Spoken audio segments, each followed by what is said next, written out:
এখন আমি আপনাদেরকে জিজ্ঞাসা করতে চাই, এখন আমাদেরকে কেউ যদি জিজ্ঞাসা করে ভাই তোমরা কারা, আমরা অনেকেই ভয়ে বলতে পারি নাই আমরা মুসলমান। কেন?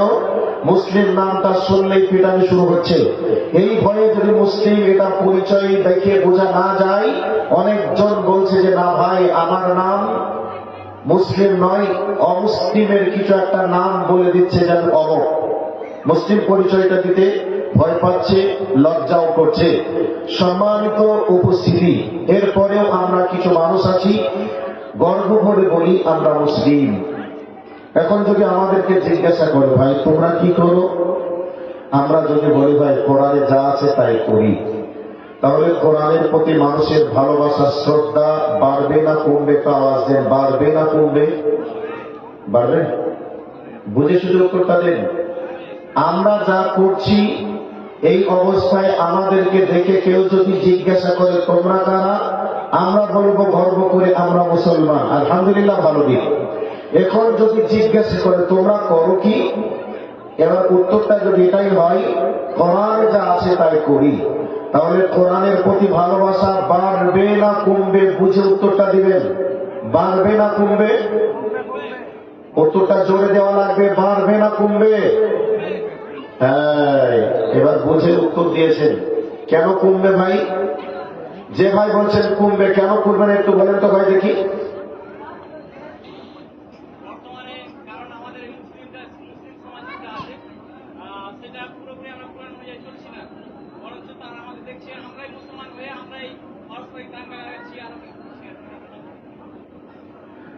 সবই ঠিক ছিল, কিন্তু পরস্পর দাঙ্গা লাগাচ্ছে, কথাটা ভুল হয়ে গেছে। ভারতবর্ষে যা কিছু চলছে এর পিছনে একটাও মুসলিম প্রমাণ করতে পারেন যে এটা মুসলিমরা করেছে। দালাল মিডিয়া যারা কুত্তার মতো ভেদ ভেদ করছে রাত দিন 24 ঘন্টা, মুসলিমরা দোষ না করে মুসলিম সাজানোর চেষ্টা করেও সোশ্যাল মিডিয়ার যুগ হিসাবে আজকে প্রমাণিত যে মুসলিমরা একটাও কেউ কোনো দাঙ্গার সঙ্গে জড়িত নয়, সব দালাল কুত্তাগুলি জড়িত। এবার চলে আসুন, ভাই যে কথাটা বলেছে অনেকটাই ঠিক বলেছে, একটা পয়েন্ট বলছিল। তো এখন কথা হলো আমরা মুসলিম যারা, আমাদের কথাবার্তা ক্রয় বিক্রয় গল্প গুজব লেনদেন যা কিছু আছে কোনটাই কোরআন এবং হাদিসের সঙ্গে মিল নেই।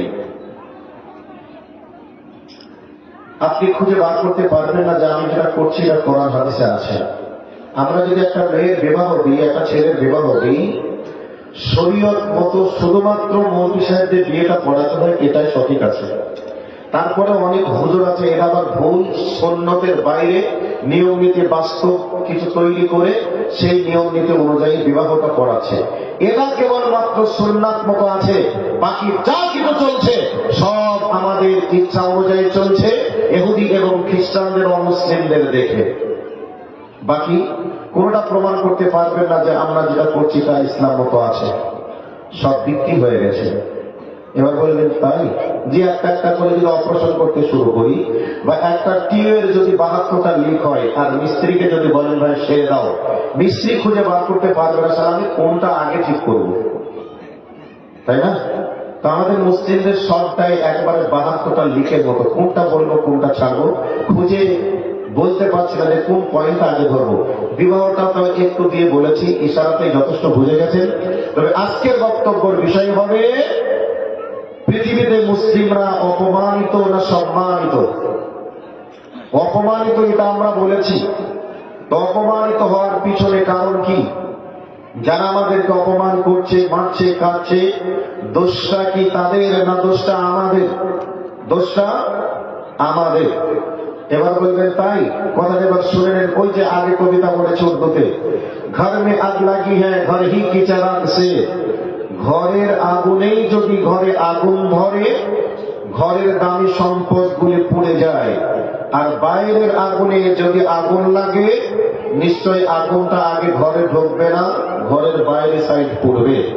আগুন লেগেছে দেখেই যদি দরজা খুলে ঘরের ভিতরে সোনা আছে, টাকা আছে, এগুলি যদি বের করবো মনে করি তাড়াতাড়ি বের করা সম্ভব হবে। আর যদি ঘরের ভিতরে আগুন লেগে যায় তাহলে আর কোন সম্পদকে বার করা যায় না, আজকে আমরা মুসলিমরা যে ধ্বংস, মুসলিমরা যে লাঞ্ছিত, নিপীড়িত, বঞ্চিত, এর পিছনে অন্যরা দায়ী নয়, বরং দায়ীটা আমরা। এবার বলবেন কি করে?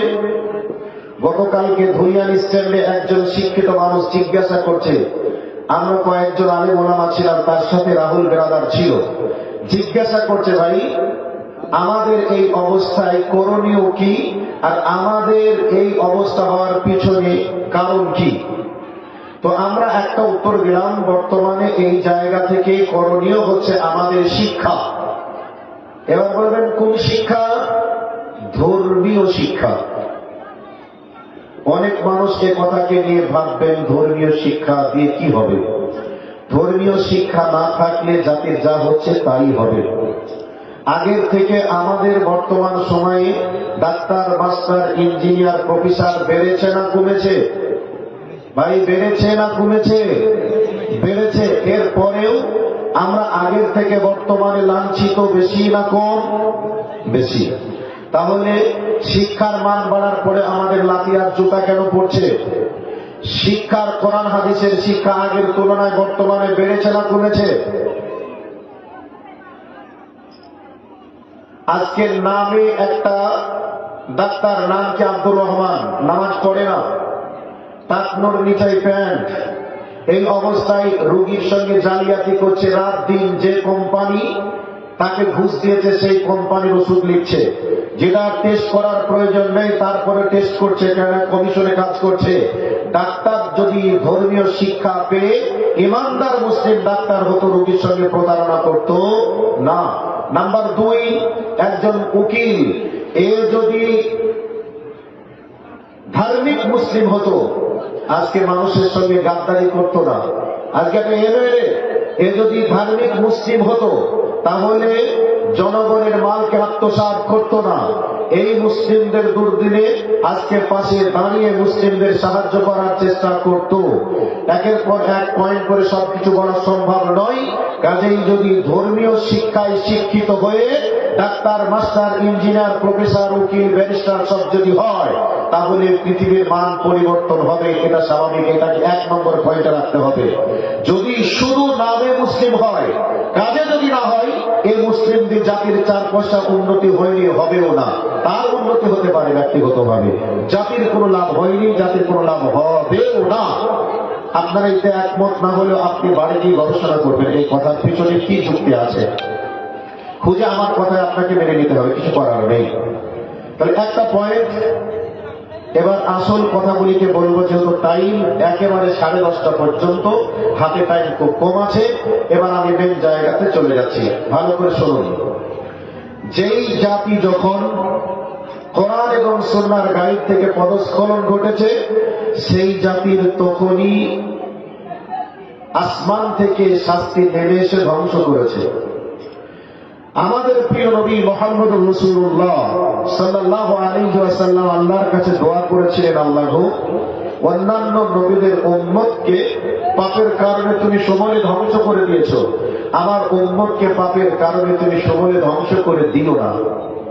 আল্লাহ নবী দোয়া করেছিলেন, সেই দোয়াতেই এখনো হয়তোবা আমরা টিকে আছি। আমরা যে হারে অপরাধ করি, এই অপরাধে হয়তো অন্যান্য জাতির মতো শাস্তি আসতো, কিন্তু একেবারেই আল্লাহ সুবহানাহু ওয়া তাআলা সেই জাতিদের মতো ধ্বংস আল্লাহ আমাদেরকে করবেন না। মাঝে মধ্যে আযাব এবং গজব তিনি দেন। এ ব্যাপারে কোরআনে আল্লাহ সুবহানাহু ওয়া তাআলা তিনি কি বলেছেন, একটা আয়াত বলছি, বলার পরে একটা একটা করে ছোট্ট ছোট্ট করে কয়েকটি কথা বলবো। আল্লাহ সুবহানাহু ওয়া তাআলা বলছেন, পৃথিবীতে যা কিছু ঘটে, পৃথিবীর জলপথে, স্থলপথে যা কিছু ঘটে, সব কিছু বিমা কাসাবাত আইদিন নাস, তোমাদের 2 হাতের কর্মের বিনিময়ে ঘটে। আল্লাহ বলছেন এগুলি কেন দিই, লিইউযীকাহুম বা'দাল্লাযী আমিলু লাআল্লাহুম ইয়ারজিউন, যাতে করে ওই আযাব এবং গজবের স্বাদ ভোগ করে তোমরা অপরাধকে ছেড়ে দিতে পারো, আমার রাস্তায় ফিরে আসতে পারো। এই জন্য আমি তোমাদের উপরে মাঝে মধ্যে আযাব এবং গজব দিই। আযাব বিভিন্ন টাইমে বিভিন্ন ভাবে এসেছে। কোন সময় আকাশ থেকে পাথরের খণ্ড, কোন সময় ঝড় তুফান, কোন সময় বন্যা, কোন সময় আকাশের বৃষ্টিকে বন্ধ করে দিয়ে আল্লাহ আমাদেরকে শাস্তি দিয়েছেন।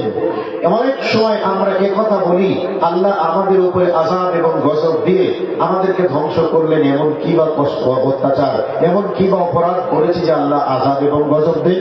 নিশ্চয়ই আল্লাহ আমাদের উপরে জুলুম করেছেন, এই কথা বলি।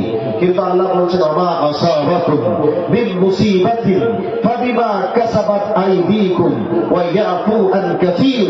আল্লাহ পাক বলছেন, বান্দা তোমরা যে পরিমাণে অন্যায় করো, এই অন্যায়ের পরিবর্তে আমি যদি তোমাদেরকে শাস্তি দিই, তাহলে দুনিয়ায় তোমরা চোখের পলক ফেলবে, নিঃশ্বাস ফেলবে, এ সময় পাবে না, বরং তোমরা ধ্বংস হয়ে যাবে। অপরাধের আমাদের কোনো শেষ নেই। এবার চলে আসুন, কোরআন এবং সুন্নাহ আমাদেরকে গাইডের জন্য আল্লাহ সুবহানাহু ওয়া তাআলা দিয়েছেন। আমরা বর্তমান সময়ে কোরআন সুন্নাহর গাইড মেনে আমরা কি চলি না, কিন্তু আমরা একথা বলি, এত কিছু মেনে চলা কি সম্ভব? একথা বলি। তাহলে আল্লাহ এবং আল্লাহ রাসূলের দেওয়া গাইডলাইনকে আমরা মানতে অস্বীকার মনে করি, অপারগতা প্রকাশ করি, কিন্তু যাদেরকে আমরা ভোট দিয়ে নেতা নেত্রী তৈরি করেছি, তারা যে আইনটা পাস করছে, এই আইনটা ঠিকই আমরা অবনস্ত মস্তকে মেনে নিয়ে তাদের কথা অনুযায়ী আমাদের ডকুমেন্টস গুলা ঠিক করছি, যে টাইমে যা বলছে আমরা তা মেনে নিচ্ছি। মানছি কি মানছি না? আওয়াজ দেন। মানছি কি মানছি না?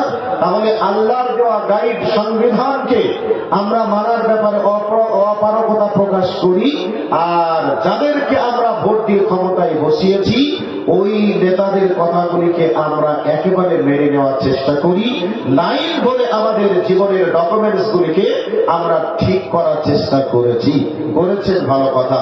এই জায়গায় আপনি পারলেন, আর আল্লাহ দেওয়া সংবিধানের কাছে আপনি মাথা নত করতে পারবেন না কেন? আমাকে বুঝে নিতে হবে। এবার চলে আসছি আমরা, এই অবস্থাটা কেন ঘটবে একটা হাদিস আপনাদেরকে শুনিয়ে দিয়ে মেন জায়গাতে চলে যাব। আল্লাহ নবী বলছেন, লা ইয়াকুনান্না ফি হাযিহি উম্মতি খাসফুন ওয়া মাসখুন। আল্লাহ নবী সাল্লাল্লাহু আলাইহি ওয়াসাল্লাম বলছেন, লা ইয়াকুনান্না ফি হাযিহি উম্মতি, আমার উম্মতের উপরে তিনটা বিপদ আসবে যখন আমার উম্মতেরা তিনটে অপরাধ করবে। তো আল্লাহ নবী সাল্লাল্লাহু আলাইহি ওয়াসাল্লাম বলছেন, তিনটে বিপদ নেমে আসবে যখন তিনটে অপরাধ আমার উম্মতেরা করবে। তার মধ্যে তিনটে অপরাধের নাম্বার দিয়ে শুরু করছি। এক নাম্বার পয়েন্ট, আল্লাহ নবী বলছেন, ইযা যালিকাল শুরিবাল খুমরা, আমার উম্মতেরা যখন নিশাদার দ্রব্য পান করবে। এখন বর্তমান সময়ে আলেম থেকে নিয়ে একবারে সাধারণ মানুষ পর্যন্ত নিশার সঙ্গে কেমন ভাবে আপোষ করেছে। বর্তমান আলেম ওলামা, বিশেষ করে যারা মাযহাবী, তাদের কাছে আপনি একটু গিয়ে দেখবেন, কেউ গুল, কেউ জর্দা, কেউ গুটকা, কেউ তেরেঙ্গা, কেউ খৈনি, এ সমস্ত জিনিসগুলি তারা খায়। তাদেরকে যদি জিজ্ঞাসা করা হয়, তারা বলবে এটা হারাম নয়, বরং মাকরুহ। মাকরুহ মানে অপছন্দ। ওই হুজুরকে যদি অপছন্দ কোনো খাবার দেওয়া হয়, হুজুরকে অপছন্দ খাবার খাবে না, কিন্তু মানুষের কাছে ধোঁকা দিয়ে বোকা বানানোর চেষ্টা করে, হারাম রুজি ভক্ষণ করার চেষ্টা করে। নাম্বার দুই, সাধারণ মানুষ আজকে নেশার সঙ্গে কেমন আপোষ করেছে। কেউ বিড়ি, কেউ সিগারেট, কেউ গুল, কেউ গুটকা, কেউ তেরেঙ্গা, কেউ মদ, কেউ হিরোইন, কেউ গাঁজা। এর প্রভাব আগের তুলনায় বেড়েছে না কমেছে? এটা আওয়াজ দেন, বেড়েছে না কমেছে? বেড়েছে। তাহলে নিশার সঙ্গে বর্তমান প্রজন্মের মানুষ জড়িয়ে পড়েছে। নাম্বার দুই, আল্লাহর নবী সাল্লাল্লাহু আলাইহি ওয়াসাল্লাম বলছেন, যখন আমার উম্মতেরা,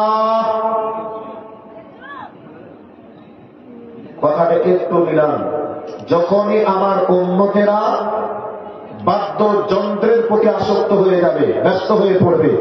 বাদ্যযন্ত্রে একের সময় এক এক রকম এসেছে।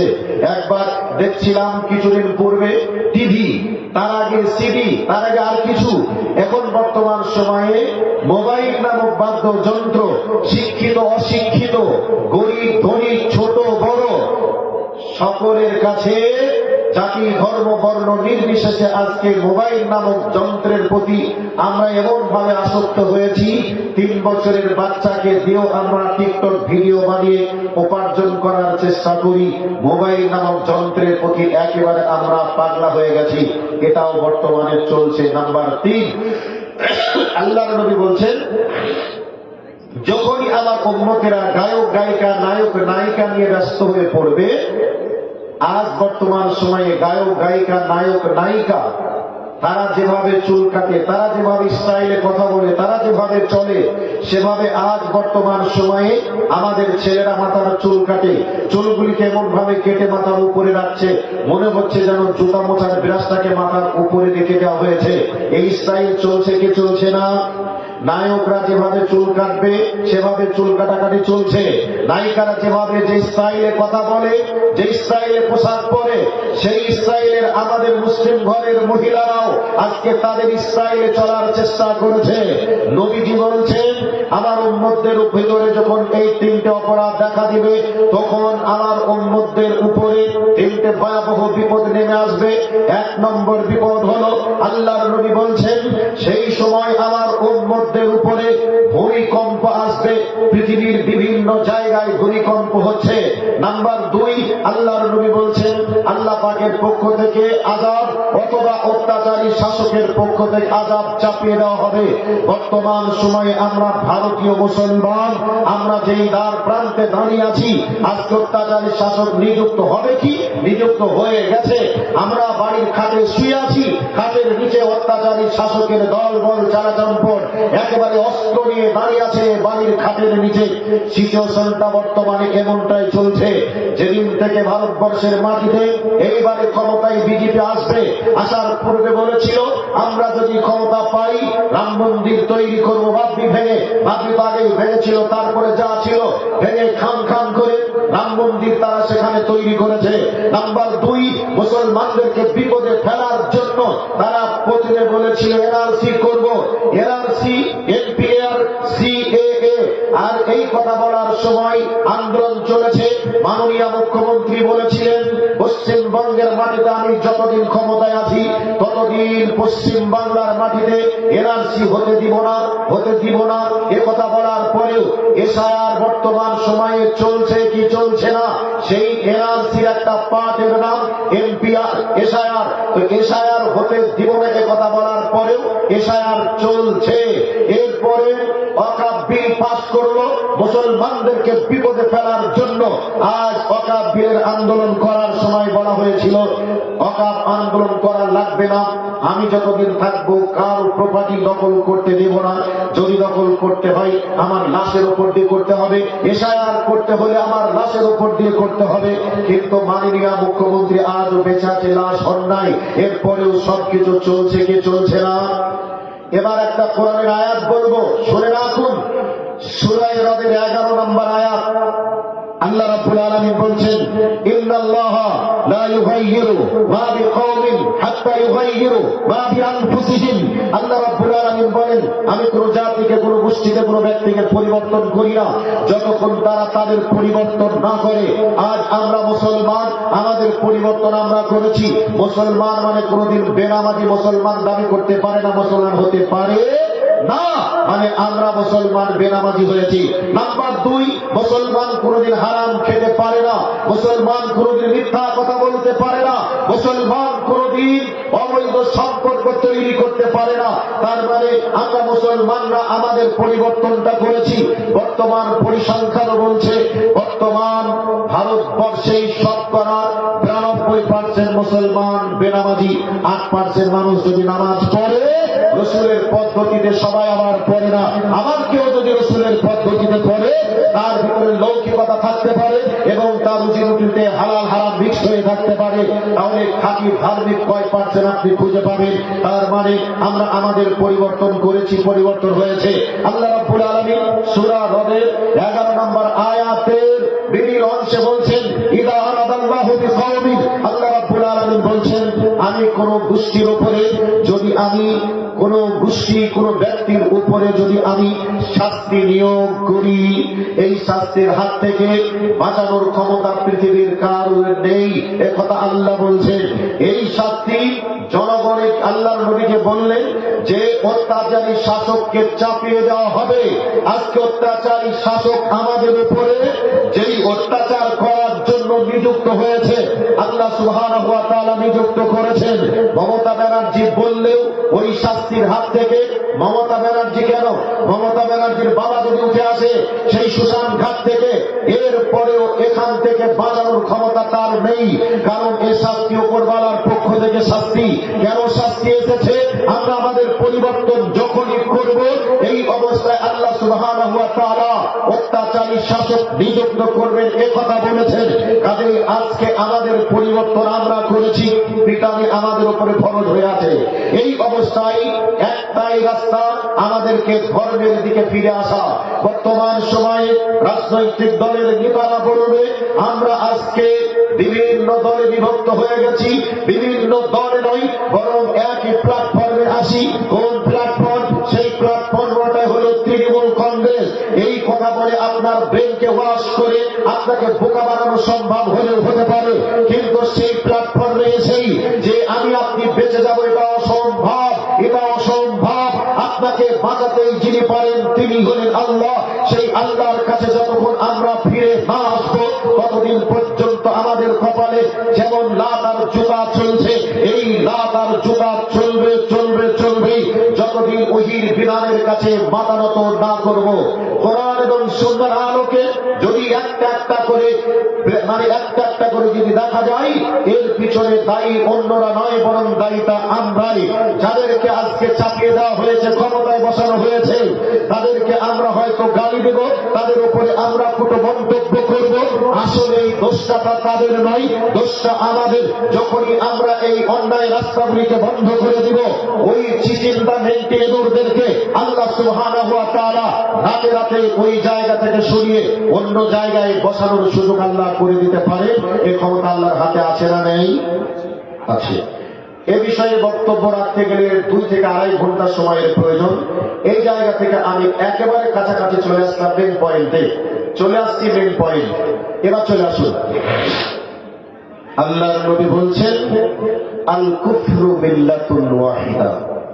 পৃথিবীতে যত বাতিল শক্তি থাকবে তারা সকলে এক হবে। এবার এই হাদিসটার বাস্তবতার একটু মিলান।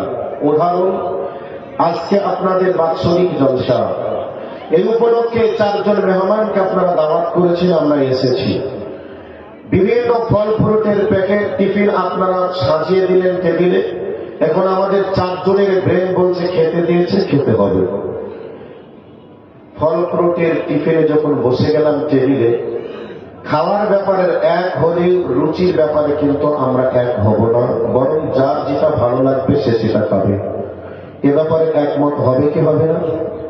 সম্মানিত উপস্থিতি, এই জায়গায় চলে আসুন। আল্লাহর নবী বলছেন যারা বাতিল তারা এক হয়ে যাবে। এর বাস্তবতা একটু দেখুন। আমেরিকার খ্রিস্টানরা আফগানিস্তানে মুসলমানদেরকে মেরেছে। এরপরে দেখলাম ইরাকের মুসলমানদেরকে আমেরিকার খ্রিস্টানরা মেরেছে। এরপরে আমরা দেখলাম চীনে মুসলমানদের উপরে অত্যাচার করেছে। কিভাবে অত্যাচার? যুবকদেরকে উলঙ্গ করে পুরুষাঙ্গের ভিতরে ইলেকট্রিক তার দিয়ে শর্ট দিয়ে বেঁধে দেওয়া হয়েছে। নারীদেরকে উলঙ্গ করে গুপ্তাঙ্গের ভিতরে ইলেকট্রিক তার দিয়ে শর্ট লাগিয়ে বেঁধে দেওয়া হয়েছে। পানিকে ইলেকট্রিক আগুন দিয়ে গরম করে সেই পানিতে যুবকদেরকে নামিয়ে দিয়ে শর্ট লাগিয়ে মেরে দেওয়া হয়েছে। এই নির্মম অত্যাচার বৌদ্ধরা করেছে চীনে। এরপর আমরা দেখলাম টাটকা মায়ানমারের বৌদ্ধরা মুসলমানদেরকে নৃশংস হত্যা করেছে। তারপরে দেখলাম রিসেন্ট ইসরায়েলের ইহুদিরা গাজা ফিলিস্তিনের মুসলমানদেরকে কিভাবে নৃশংস হত্যা করেছে। রাসূলের ভবিষ্যৎবাণীটা একটু মিলিয়ে নিন। এবার চলে